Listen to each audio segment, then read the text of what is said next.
So yun guys, no, may isa akong balitang sasabihin sa inyo. Nakakalungkot man pero kailangan natin tanggapin na wala na po ako sa bootcamp nila Boss 150, nila Boss Troy kasi po tapos na po yung contract ko sa pagko-coach ko guys. Kasi may pasok na rin sila gaya ng school. Tapos may mga priority din po ako na kailangan gampanan. Malalaman nyo rin yan sa susunod guys. Tapos sana po supportahan nyo po ako sa pagbablog ko guys, sa content ko sa iba.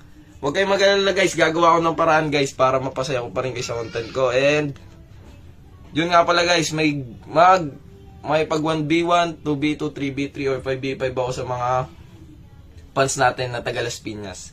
So malapit muna ako guys kasi hindi ko pa kaya talaga ng malayo kasi wala pang service. Pero pipilitin ko guys kahit mga Manila, yan, Alabang. Kaso dito lang muna ako ngayon guys sa Las Piñas, dito sa malapit lang sa amin. Yung iba guys na magme-message siya, mag-message lang kayo, huwag kayong mahiya.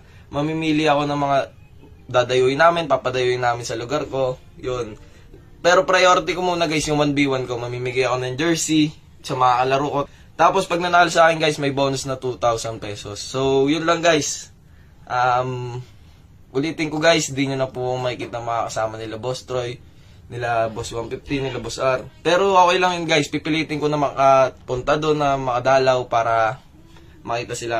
Nakakalungkot guys, pero okay lang yun kasi may mga priority ako sa buhay na kailangan kong gampanan.